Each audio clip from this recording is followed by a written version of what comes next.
답은 AI 반도체, 또 최대 2차 전지 비교 분석, 2차 전지와 조선 수익의 길, 점상과 함께하는 특별 강연회.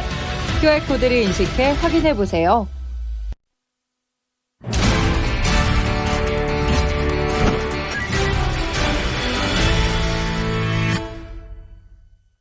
오늘의 정석 토마토 투자클럽의 김정수 전문가 만나보겠습니다. 안녕하세요. 네, 안녕하세요. 반갑습니다. 네, 어제는 혼조 양상으로 거래를 마쳤습니다. 그렇다면은 시장의 핵심, 어제의 흐름은 어떻게 보시나요? 일단 시장의 정석에서 네 개 좀 주요 이슈들을 좀 정리해 봤는데요. 이걸 말씀 좀 드릴게요. 반도체 미국 마이크로소프트 AI PC 공개 및 클라우드 전용 AMD A칩 발표. 이게 하나 있고요. 그 다음에 삼성전자하고 이제 하이닉스 HBM 공급 단가를 추가 인상해서 이제 고객사들한테 협상 진행된다는 내용이 또 하나 있고, 그 다음에 이제 바이오 제약 ADC 업체, 그 다음에 이제 시밀러, CMO 업체들, 이런 업체들하고 이제 글로벌 파트너십이 계속적으로 좀 강화되고 있다는 이런 내용들이 좀 있고, 그 다음에 실적이 이번에 어닝 서프라이즈가 계속 나오고 있는 게 이제 식품 쪽, 그 다음에 화장품 이런 쪽이 좀 있고요. 그 다음에 저가 매수세가 좀 들어오고 있는 뭐 게임주들 이런 것 정도들을 말씀드릴 수 있을 것 같습니다. 그럼 하나씩 좀 나눠서 보겠습니다. 일단은 반도체 쪽에서 이슈 보고 계신 부분, 우리 증시에 어떻게 영향 미치는지 설명을 좀 해주시죠. 반도체는 시장에 저는 나침판이라고 봐요. 반도체는 지금 시장의 나침판이다. 어제는 제가 바이오 쪽에 대해서 시간을 좀 많이 할애를 해서 여러분한테 말씀을 좀 드렸는데, 바이오는 좀 붐업해 줄 수 있는, 그러니까 수익률 장세를 좀 붐업해 줄 수 있는 이런 좀 역할을 이번 구간에 하고 있다고 보고 있고, 그 다음에 이제 반도체는 나침판의 역할을 좀 하지 않나. 그러니까 하락장으로 갈 거야? 안 갈 거야? 횡보할 거야? 아니면 상승 요번에 달릴 거야? 이거에 대한 좀 신호들을 미리 좀 알려준다는 얘기죠. 그래서 이 나침판의 역할을 좀 하는데, 이 반도체가 우리나라에서 차지하고 있는 이익 규모가 절대치가 워낙 크잖아요. 그러다 보니까 이 반도체의 바텀이 형성되느냐, 아니면은 반도체의 정점이 형성되느냐, 아니면 그냥 플랫하게 가느냐. 여기 이제 대한민국 시장의 이 판을 좀 결정해 줄 수 있는 이런 좀 상황인데요. 제가 좀 말씀을 드렸던 게 마이크로소프트가 AI PC 공개하고 클라우드 전용 AMD, 이거는 중요한 이슈로 좀 봅니다. 그러니까 AI 관련된 이벤트들이 많이 있는데, 그동안에는 엔비디아에 대한 의존도가 워낙 높았기 때문에 엔비디아 관련된 주식은 대한민국에서 반도체로 치게 되면은 한 3분의 1밖에 없어요. 그러니까 엔비디아의 GPU에 하이닉스 HBM이 공급이 되고, 거기에 필요한 장비가 이 한미반도체 TSV 장비가 들어가는 거고, 그리고 엔비디아 GPU 넣게 되면 거기에 이제 이수페타시스의 MLB가 들어가면서 그거를 TSMC가 생산해 주면서 이제 고객사들 메타라든지 뭐 테슬라라든지 이런 업체들한테 공급하는 비즈니스가 형성되어 있단 말이에요. 그럼 대한민국의 이제 반도체 구조로 봤었을 때는 하이닉스 밴드가 차지하고 있는 비중 자체가 삼성전자보다는 적잖아요. 그럼 유동성을 끌고 올 수 있는 게 100만 원이면 30만 원밖에 못 끌고 온다 이거예요. 예. 그러다 보니까 이제 삼성전자의 파이가 커져야 되는데, 뭐 방송 보시는 분들은 아시겠지만 삼성전자 같은 경우가 아직 엔비디아에 공급을 못 하고 있는 상태잖아요. 그래서 이 공급하는 것만 투자가들이 관심을 갖고 있는데, 우리 다른 한편도 한번 생각을 해봐야 됩니다. 어떤 것도 생각을 해야 되냐면, AMD한테는 공급하고 있거든요. AMD한테는 HBM3를 공급을 하고 있기 때문에, 근데 AMD의 판을 키워주려면 AMD가 혼자서 열심히 하는 건 별로 중요하지 않잖아요. 이 판을 키워주는 게 중요하지 않습니까? 그게 이제 마이크로소프트가 이제 나서겠다라는 게 주요 이슈인 거죠. 마이크로소프트 같은 경우, 애저 같은 경우가 클라우드 쪽에 탑이다 보니까 이건 상당히 파급력이 있을 수 있죠. 그러면은 지금 현재 반도체 판이 어떻게 돌아가는 거냐면, 그 메모리 반도체, 마이크론 테크놀로지가 시가총액이 한 190조 정도가 돼요. 정확하게 얘기하면 194조. 194조 정도 되고, 그 다음에 SK 하이닉스가 138조 정도 돼요. 그러니까 마이크론 테크놀로지가 하이닉스에 비해서 한 40% 정도 더 비싸게 거래되고 있는 거고, 그 다음에 삼성전자가 시가총액이 얼마 정도 되냐면은 470조 정도 돼요. 그러면은 삼성전자가 마이크론 테크놀로지보다는 약 2.4배 정도 비싸게 거래되고 있는 거죠. 자, 그러면은 이 밸류의 차이가 지금까지 경기가 좋았을 때가 있을 거고, 경기가 이제 플랫하게 갔을 때가 있을 거고, 경기가 이제 안 좋았을 때의 차이가 있을 거 아니에요. 보통 하이닉스하고 마이크론 테크놀로지는 미국 쪽에 대한 자금이 쏠렸었을 때는 25% 내외 정도의 수렴합니다. 이 시총의 차이가.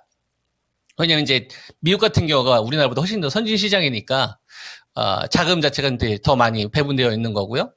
그 다음에 삼성전자하고 마이크론 테크놀로지는 3.5배 정도에서 4배 정도의 수렴을 하거든요. 이게 이제 보통 플랫했었을 때 정도의 수렴 자리예요. 그러면은 이 기업들이 호황 때하고 그 다음에 최악 때를 생각을 해봐야 되는데, 지금 보면은 HBM이 호황인 거잖아요. 근데 HBM이 제일 잘하는 게 하이닉스잖아요. 그죠? 마이크론 테크놀로지가 하이닉스의 3분의 1밖에 되지 않은 거니까, 10분의 1밖에 되지 않거든요. 캐파 자체가. 그러면은 하이닉스가 마이크론 테크놀로지보다 시총 비율이 줄어들어야 되는 거죠. 그러니까 하이닉스도 마이크론 테크놀로지 비교를 했을 때는 하이닉스가 더 따라가든지 마이크론 테크놀로지가 떨어지는 구조로 가야 된다는 얘기죠. 결국은.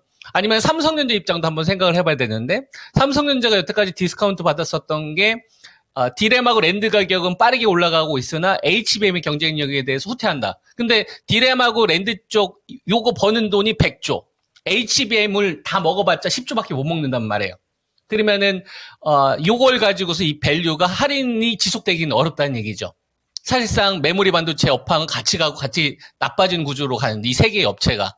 그 얘기는 삼성전자가 마이크론 테크놀로지의 현재 2.4배 정도에 벌어지는 이 구조는 빠르게 줄어들 수 있는 구조로 가지 않겠느냐를 보고서 지금 시장을 바라봐야 될 거고, 여기에 이제 돈을 푸시를 해주려면 돈이 들어와야 된다는 얘기죠. 그러려면은 주식이라는 건 많이 떨어지다 보면은 낙폭과대에 따른 저가 매수가 들어와야 될 거 아니에요.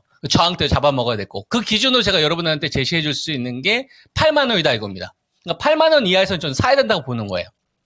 지난번에도 제가 이런 식으로 이제 이야기를 한번 한 게 있는데, 작년도에 그 가격대 한 6만 3천 원대, 5만 8천 원대였고, 그 다음에 7만 원대 초반대를 제가 굉장히 강하게 이야기했었거든요. 그 자리가 지금 톤업 된 거예요.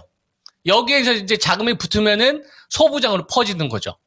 그럼 하이닉스 밴드에 삼성전자 밴드가 붙으면은 시장에 10조 이상의 자금은 기본적으로 깔릴 수 있는 구조로 간다. 그래서 이번 구간에 반도체가 좀 나치파 역할을 계속하는 것이 이번 구간의 좀 포인트고, 오늘은 삼성전자가 8만 원 회복되면은 소부장들 분할 매수 시작해야 된다 보고 있는 거고요. 자, 그 다음에 우리가 이제 같이 봐야 될 게 그 바이오 쪽에서 지금 제일 중요한 게 알테오젠이라는 종목이 제일 중요합니다. 알테오젠이 이제 ADC의 선두주자잖아요. SCJ 변형과 같이 기술 수출 이전에 나왔던 기업인데, 이게 자금이 연속적으로 붙어야 돼요. 그러면서 리가캠 바이오하고 같이 붙어야 됩니다. 그러면 이건 ADC 쪽에 베팅되는 자금들을 머니들이 인정해주겠다. 이렇게 이제 보는 거고, 생물과학과 관련된 것도 굉장히 중요한 이슈입니다. 그러면 이제 ST팜이라든지 바이넥스 같은 이런 기업들이 같이 자금이 붙으면서 이제 셀트리온과 삼성바이오로직스의 동조화 흐름이 나온다. 동조화라는 건 자금이 같이 베팅이 되는 거잖아요. 그럼 대안을 이쪽으로 계속 시장에서 선택하지 않겠느냐. 그러면 바이오 쪽으로 포트에 이번에 있어야 되는 거죠. 이렇게 이제 여러분한테 말씀을 좀 드리겠고, 자, 그 다음에 자동차 쪽 가운데선 이제 현대차하고 기아가 직전 고점 부근에서 좀 약간 기간 매물 소화를 좀 보이고 있는데, KB금융도 뭐 신고가를 좀 가고 있는 이런 모습들도 보이고, 신한지주 보이는데, 근데 우리가 같이 잘 봐야 될 게 낙폭주들 가운데서 금리 인상에 대한 이 불확실성이 사라지다 보니까 지나치게 할인받았던 주식들에 대한 저가 메시지들이 좀 많이 들어오는 것 같아요. 그래서 게임주들 가운데서는 NC 소프트, 그 다음에 이제 넷마블, 그죠? 요런 주식들, 그 다음에 이제 펄어비스 같은 요런 주식들이 같이 동조화 흐름이 나오면은 이거는 퍼지지 않겠느냐. 이런 쪽도 이제 말씀을 좀 드릴 수 있을 것 같고, 그 다음에 화장품 쪽으로 어제 아모레 퍼시픽을 대장을 기준으로 놓고 말씀을 좀 드렸는데, 요게 이제 카지노라든지, 그 다음에 이제 호텔 레저까지 퍼지게 되면, 지금 시장은 고점에 있는 주식들은 이격 축소된 상태에서 자금을 순환시킨다는 얘기고, 낙폭주 쪽으로 분산 형태로 간다는 거니까, 이번 구간은 박스 기간 등락을 보이지만 좀 약간 수익률을 주기 위한 박스 등락을 좀 주지 않겠느냐, 이런 식으로 좀 여러분들이 투자 전략을 활용하시면 좋을 것 같습니다. 네. 크게 3개의 포인트 알려주셨어요. 반도체 쪽 계속 지켜봐야 되는데 삼성전자 8만 원 넘으면은 반도체 소부장도 따라 사야 된다. 제약바이오는 어제 이 시간에 정말 시간을 할애해서 자세하게 설명을 해주셨고, 그리고 또 그동안 많이 할인됐던 종목군들 또 바닥에서 올라오는 종목에 대해서도 짚어주셨는데, 사실 최근 시장의 관심은 온통 또 구리라든지 이런 광물 자원과 관련해서 쏠려 있습니다. 그렇다면 여기에 시선을 뺏길 게 아니라 이야기를 해주셨던 종목군들 위주로 지금 쉬어갈 때 사야 되는 건지 오늘의 정석 좀 깔끔하게 총정리를 해주시죠. 최근에 이제 전력기기 관련돼서 좀 핫하잖아요. 그거는 제가 부정하진 않아요. 근데 이제 성향 차이라고 저는 생각을 합니다. 그러니까 제 능력 범위를 벗어난 것들 있잖아요. 슈팅 구간이라고 생각한 거. 그러니까 방송을 추천을 해서 여러분들한테 안정적으로 좀 수익을 내주는 게 저희 목적인 건데, 그거를 제가 감당할 수 없는 범위가 아니기 때문에 그거에 대해서는 제가 의견을 못 드려요. 그러니까 자신이 없어요. 잘 됐을 때만 생각하면 안 되고, HLB처럼 망가졌을 경우 그 상황 자체를 저는 아예 만들고 싶지 않기 때문에 그런 의견을 좀 드리는 거고, 그러면 지금 구간에서 손절하지 않고서 살 수 있을 만한 사업군들과 밸류를 결정을 해보니까 지금은 삼성전자 8만 원 기준으로 소부장 쪽을 이제는 공략해도 되겠다, 요 의견을 드리는 거고요. 그 다음에 바이오 쪽이 이번 구간은 꼭 대안으로 필요하다, 요 이야기를 해드리는 거고, 자동차나 금융지산 보유자의 영역에서 대비를 하자는 거고, 그 다음에 내가 매매를 하고 싶다면 낙폭주 쪽에서 반등 나오는 거를 좀 트레이딩 관점으로 여러분들이 접근하시는 게 전 좋겠다라는 의견을 드리는 거죠. 네. 알겠습니다. 잘하는 것에 집중하는 것도 또 하나의 방법이 되겠죠. 오늘의 정석 말씀 고맙습니다. 예, 수고하셨습니다. 네, 지금까지 김정수 전문가였습니다.